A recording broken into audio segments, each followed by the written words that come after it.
Saludos aprendices. En este video voy a hacer un recuento histórico de la inflación en Colombia.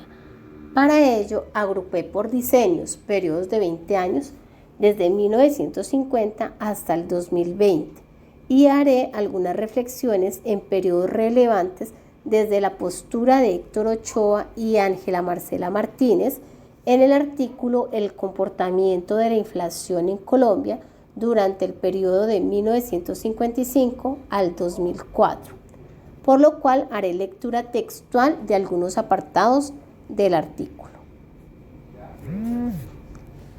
El primer diseño estuvo marcado por sucesivas crisis de la balanza de pagos originada por la reforma financiera en 1951. Los programas del Fondo Monetario Internacional representan un aval para los bancos extranjeros acerca de las políticas del país y de la evaluación del sector externo, por lo cual el país mantuvo una postura expansiva de la política monetaria. En 1957 se presentó una de las primeras crisis cambiarias de la segunda mitad del siglo XX. El peso tuvo una devaluación equivalente al 91%, originada por la creación de dos tipos de mercados de divisas, el de capitales y el de certificados. Cuando se presenta un aumento de la tasa de cambio, el precio de los bienes importados sube y por consiguiente los costos de producción de aquellas empresas que utilizan insumos importados.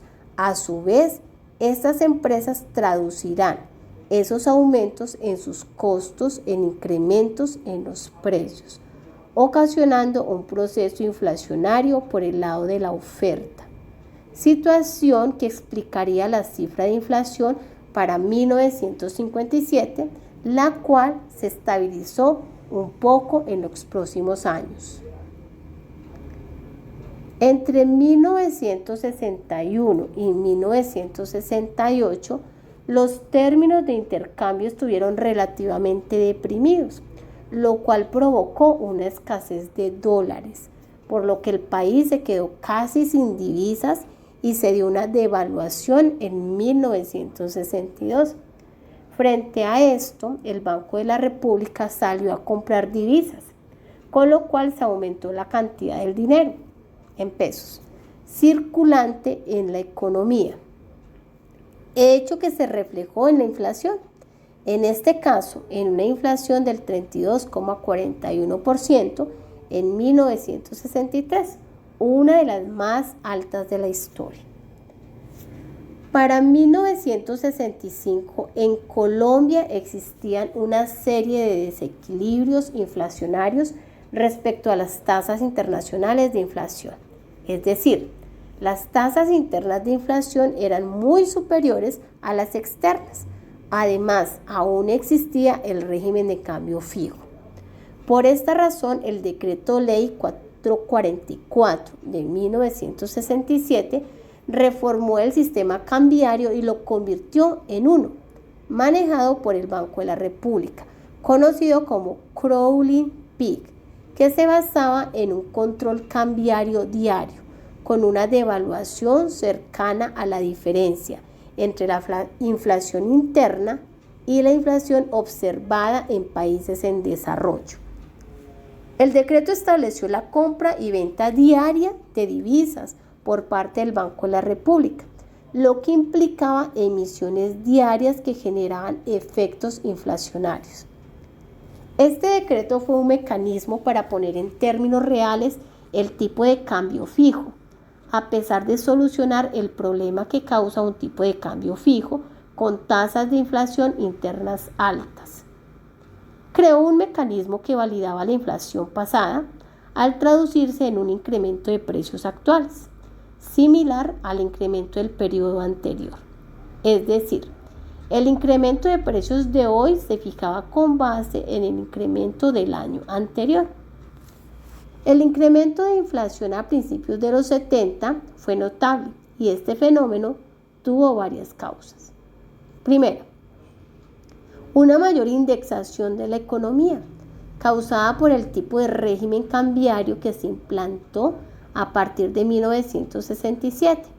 El crawling peak, que llevó a que los precios se indexaran de acuerdo con el pasado, generando condiciones inflacionarias permanentes, las cuales también se fortalecieron porque se adoptó un mecanismo, el UPAC, Unidad de Poder Adquisitivo Constante, para ajustar periódicamente los activos monetarios afectados por la inflación, el cual se basaba principalmente en la inflación pasada, causando también un incremento en la frecuencia de las negociaciones salariales que se fundamentan en la inflación pasada, medida por el IPC, generando así mayores presiones inflacionarias.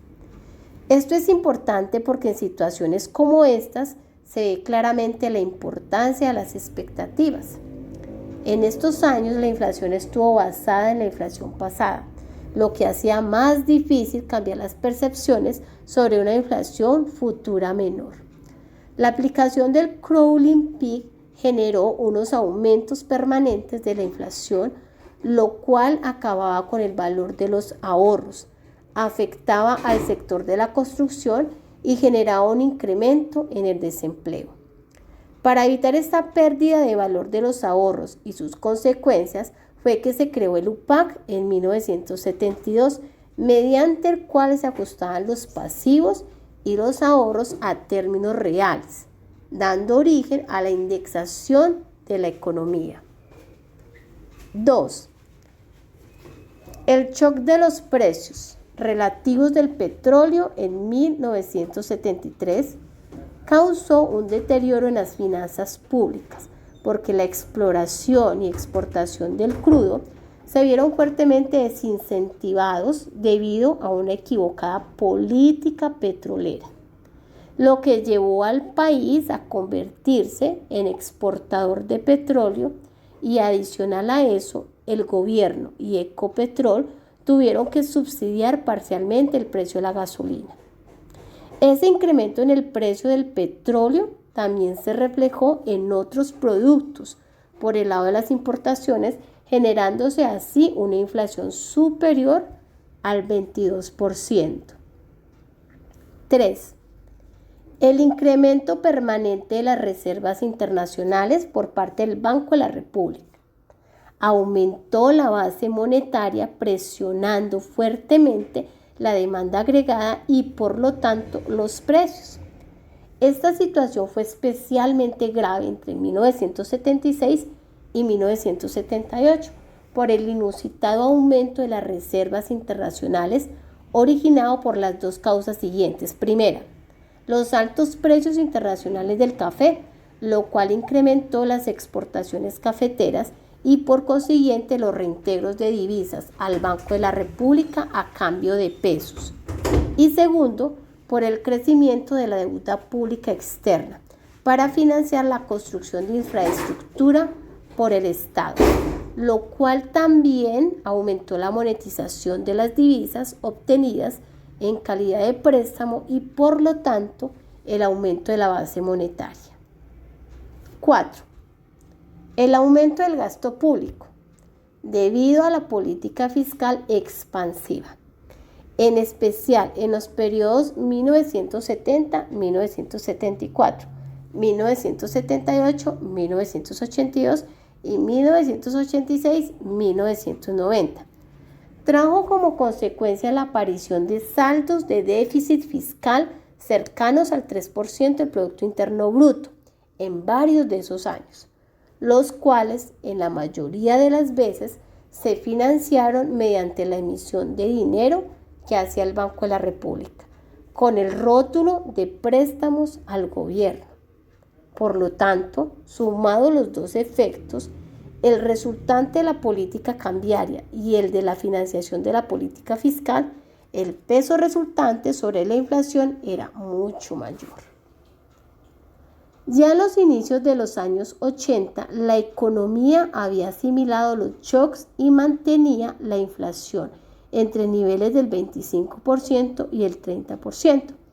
Pero a partir de 1983, la inflación tuvo de nuevo un descenso causado por variaciones en los cánones de arrendamiento, el aumento en la oferta de alimentos, el contrabando y la devaluación en Venezuela y Ecuador.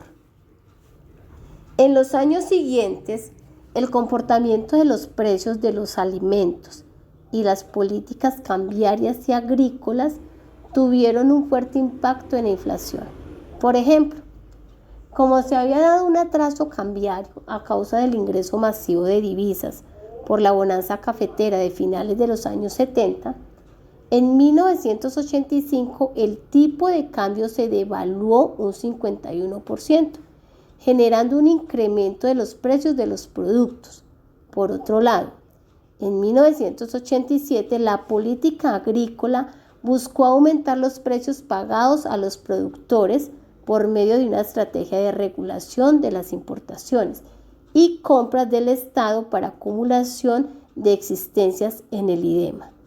Estas políticas llevaron a que la inflación de 1990 tocara su punto más alto desde 1963, llegando a un 32,4%.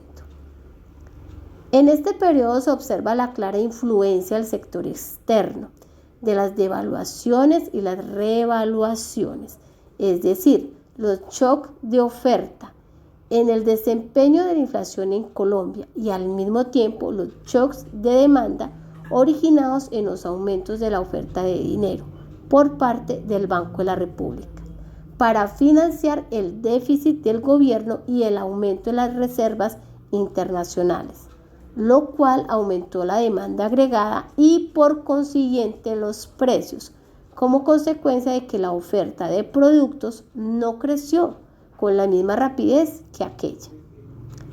A partir de 1990, la inflación empezó a descender. Para ese entonces, el presidente César Gaviria buscó implantar su plan económico que consistía en 3 puntos básicos. El primero era la aplicación de reformas económicas estructurales con un proceso de apertura económica. El segundo era la transparencia en las relaciones internacionales y el tercero era luchar contra la inflación. Así pues, el descenso de la inflación a partir de 1990 se atribuye a, primero, la liberación de importaciones, segundo, la reducción del ritmo de devaluación, tercero, una disminución en los aranceles y cuarto, la independencia del Banco de la República y de la política monetaria y la prohibición al Banco de la República de financiar el déficit fiscal del gobierno. Estas medidas tuvieron un impacto directo sobre el precio de los bienes importados, al disminuir sus costos y por lo tanto sobre los precios en general.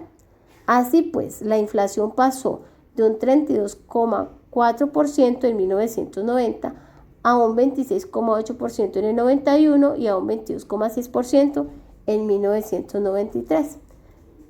También en 1991 la Constitución otorgó al Banco de la República autonomía e independencia con el propósito exclusivo de reducir la inflación, es decir, mantener el poder adquisitivo de la moneda. Con este propósito, la Junta Directiva del Banco de la República adoptó una estrategia de estabilización que permitió independizar en alto grado la política monetaria y la política cambiaria. Ejemplo de ello fue la creación de una banda cambiaria con un techo y un piso que cambiaban diariamente para que la divisa fluctuara en ella. Y así se lograba que la meta de devaluación fuera coherente con la inflación esperada. Hacia septiembre de 1999 la banda fue removida y a partir de esa fecha el tipo de cambio fluctúa de acuerdo con los movimientos del mercado. Igualmente, la prohibición que se establece en la Constitución al Banco de la República de financiar el déficit fiscal del gobierno central ha evitado que se continuaran dando las emisiones de dinero que se presentaban en el pasado.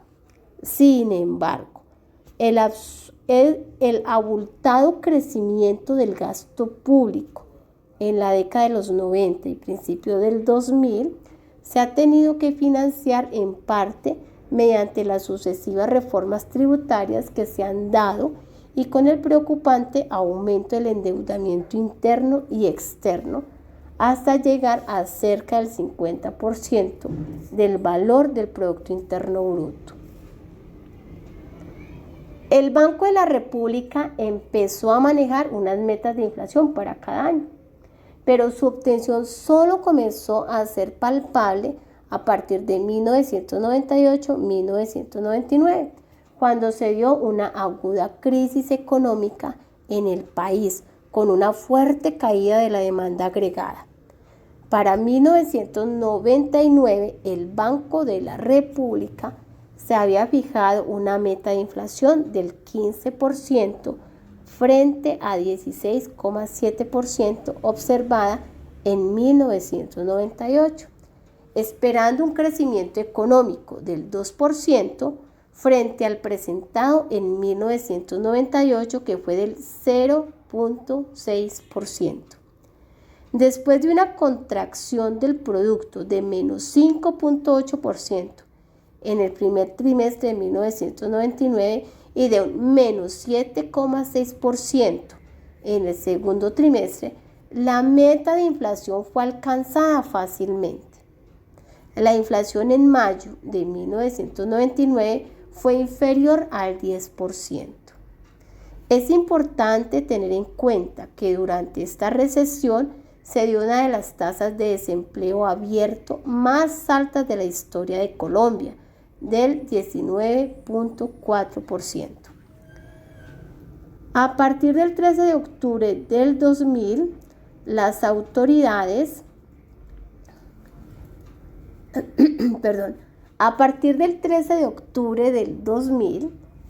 autoridades monetarias adoptaron un régimen de inflación objetivo, el cual consiste en un compromiso por parte del Banco Central al logro de una inflación objetivo dentro de un rango y unos plazos definidos. Este tipo de estrategia ha sido seguido por varios países en el mundo, como Chile, Nueva Zelanda, República Checa, Brasil, entre otros países. Un compromiso así genera cierta característica de transparencia que aumenta la credibilidad en el Banco Central y sus decisiones, puesto que éste rinde cuentas sobre el cumplimiento de su objetivo y difunde las proyecciones de la inflación, con lo que el objetivo tendría el papel de guía de las expectativas inflacionarias. En Colombia, la estrategia de inflación objetivo consiste en fijar unas metas plurianuales de inflación, prestando atención a todo el entorno macroeconómico. En palabras de la Corte Constitucional, las funciones del Banco de la República deben ejercerse en coordinación con la política económica general y sus actuaciones, como las de los demás órganos del Estado. Deben propender a la realización de los valores del Estado Social de Derecho y a la materialización de los fines propios de la intervención del Estado en la economía. Esto significa que si bien la finalidad del banco es la estabilidad de precios, sin embargo, esta institución no puede ser indiferente a otros objetivos de política económica de raigambre. ¿Qué es raigambre, muchachos? Conjunto de antecedentes. Entonces, retomo. Sin embargo, esta institución no puede ser indiferente a otros objetivos de política económica de raigambre nacional, como pueden ser la búsqueda del pleno empleo o la distribución equitativa de los beneficios del desarrollo. Realmente el régimen de inflación objetivo se empezó a implementar desde 1991 al establecerse gradualmente metas combinadas con un objetivo intermedio del agregado monetario y un régimen de bandas deslizantes. Ya a partir de 1995 se empezaron a desarrollar modelos de pronósticos y también un informe interno sobre la inflación. Este informe comenzó a publicarse en 1998, confirmando así el compromiso del Banco de la República con las metas de inflación. Desde que se eliminó el sistema de bandas en septiembre de 1999, el régimen de inflación objetivo quedó instalado adecuadamente, con una coherencia entre las políticas de tasas de interés, el esquema cambiario y el agregado monetario.